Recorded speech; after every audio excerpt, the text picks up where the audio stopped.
자, 부엉이들, 시간여행은 정말로 가능할까요? 상대성 이론에 따르면 미래로 가는 시간여행은 얼마든지 가능해요. 자, 여기 광속의 99.99%까지 비행할 수 있는 엉이호가 있어요. 이제 부엉이가 이 엉이호를 타고 우주여행을 다녀올 건데요. 이때 엉이호가 빛의 속도에 가까워질수록 시간은 느리게 흐르게 됩니다.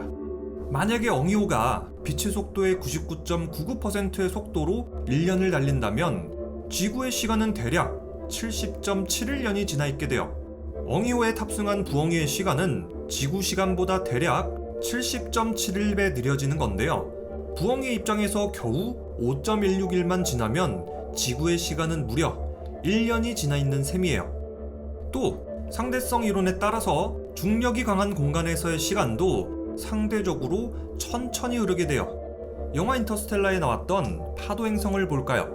Gravity on that planet will slow our clock compared to Earth's drastically. I bet. Every hour we spend on that planet, 7 years back on Earth. 쿠퍼와 브랜드는 파도 행성을 조사하기 위해서 이곳에 아주 잠깐 들렀다가 탈출했는데요. 밖에서 대기했던 로밀리 박사의 시간은 아주 오랫동안 흐르게 됐죠. I've waited years. How many years?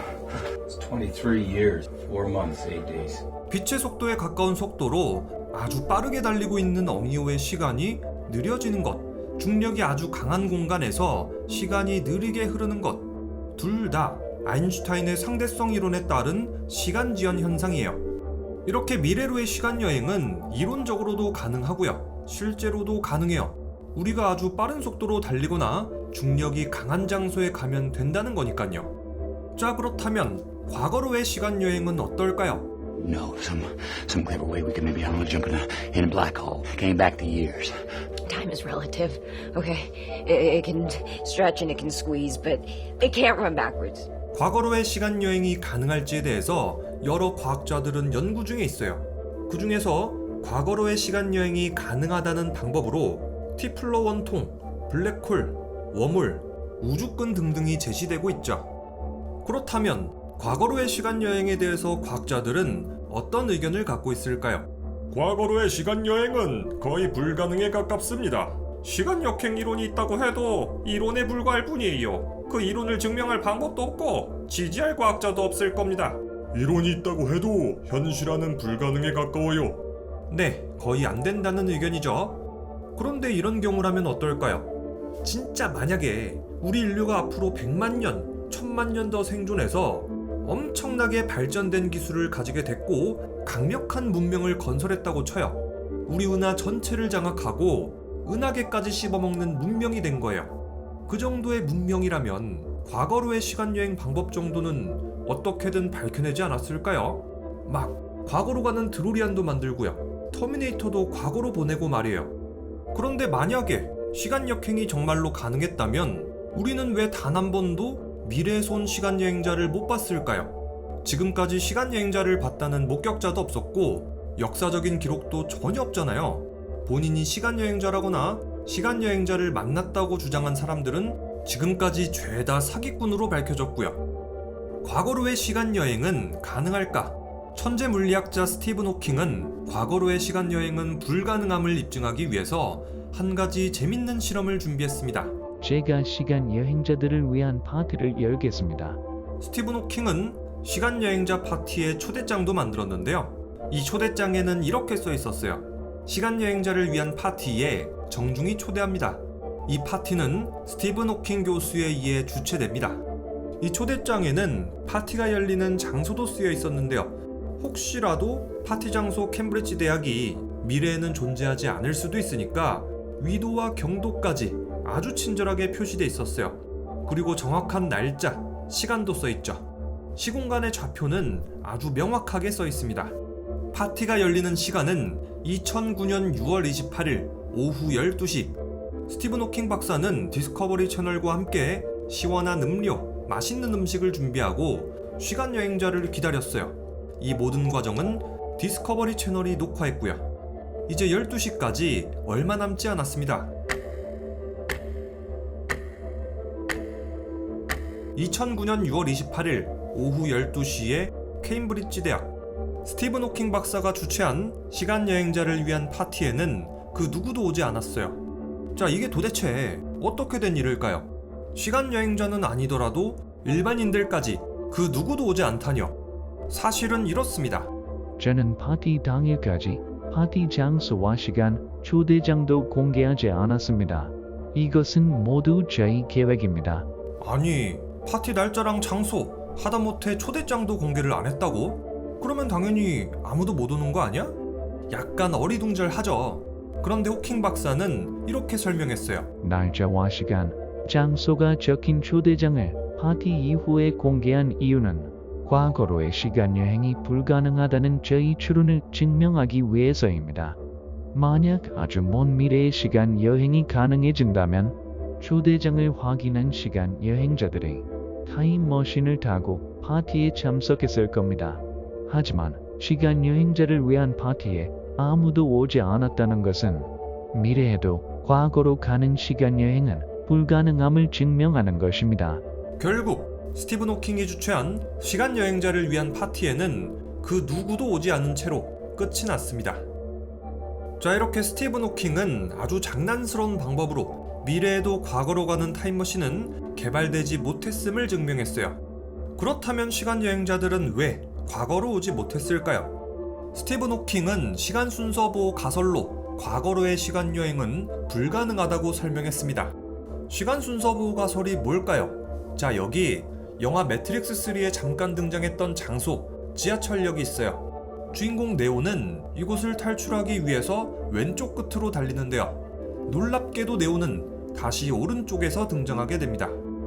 영화에서 나왔던 이 지하철역하고 비슷한 개념의 우주, 미스너의 우주를 소개하죠.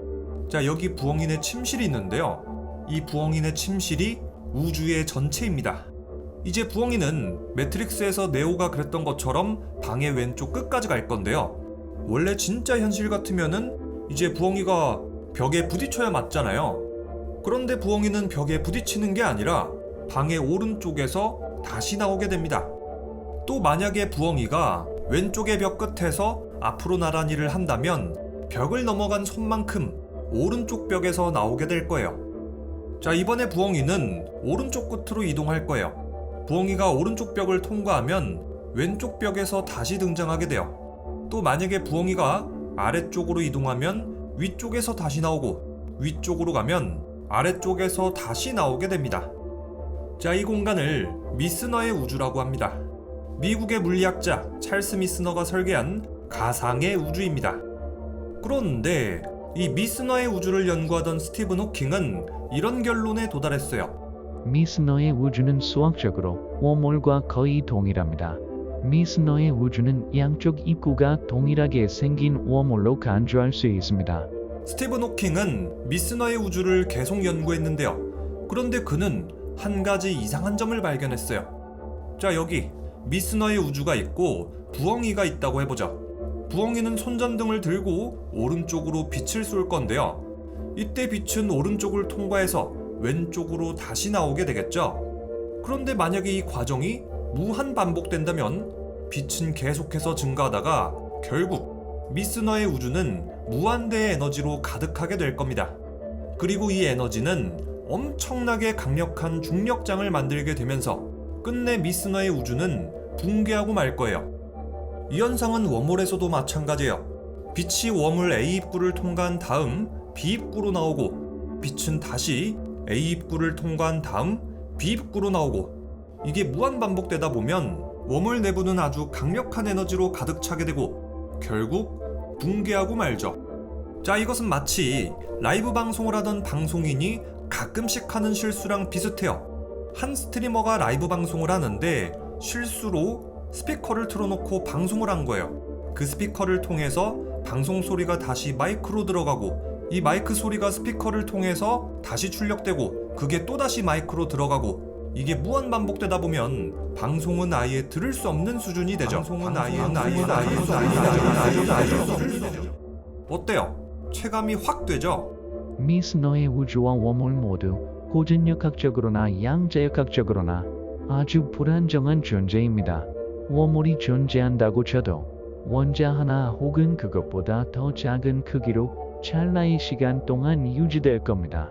만약 시간 여행자가 웜홀을 통과해서 과거로 가려 한다면 웜홀 입구는 닫히고 붕괴하기 때문에 결국 시간 여행자는 목숨을 잃을 겁니다. 또 스티븐 호킹 박사는 알려져 있지 않은 어떤 자연 법칙이 과거로의 시간 여행을 막고 있다. 물리 법칙은 타임머신의 존재를 용납하지 않는다 라고 주장했습니다. 그리고 스티븐 호킹은 이런 우스갯소리도 했어요. 자연은 역사학자를 보호하기 위해 과거로의 시간 여행을 금지하고 있습니다. 대표적으로 할아버지의 역설이죠. 할아버지의 역설을 간략하게 설명하자면 이래요. 여기 한 귀영이가 과거로 가서 할아버지를 죽이게 된다면 할아버지는 내 아버지를 낳지 못하게 되고 그러면 아버지가 엄마를 못 만나니까 나의 존재도 없게 되는데 그렇다면 미래에서 온 나는 어떻게 과거로 올 수 있었을까? 이게 할아버지의 역설이죠. 또 다른 역설도 있어요. 만약에 미래의 내가 과거로 가서 과거의 나를 죽이게 된다면 나는 어떻게 미래에서 올 수 있었을까? 이것도 역설이죠. 자, 또 다른 역설이 하나 더 있어요. 현재 나는 아주 유명한 작가가 됐는데 내가 타임머신을 타고 과거로 가서 완전 무명인 상태의 자기 자신한테 완전 대박칠 소설을 하나 통째로 주는 거예요. 이 과거의 나는 미래의 나한테 받은 소설로 아주 유명한 작가가 되는 거고요. 자, 그렇다면 이 소설은 미래의 내가 쓴 걸까요? 아니면 과거의 내가 쓴 걸까요? 알 수 없게 돼버리죠. 자, 이것이 바로 공짜 패러독스입니다. 이 모든 것은 과거로의 시간여행이 만들어내는 역설입니다. 이 역설은 하나같이 너무나도 치명적이에요. 원인이 결과가 되는 게 아니라 결과가 원인을 만들게 되고 앞뒤가 말이 안 되게 꼬여버리죠. 자, 이렇게 해서 스티븐 호킹의 시간여행자를 위한 초대를 알아봤습니다. 스티븐 호킹 박사의 주장에 따르면 시간여행은 절대 불가능한 걸로 보여요.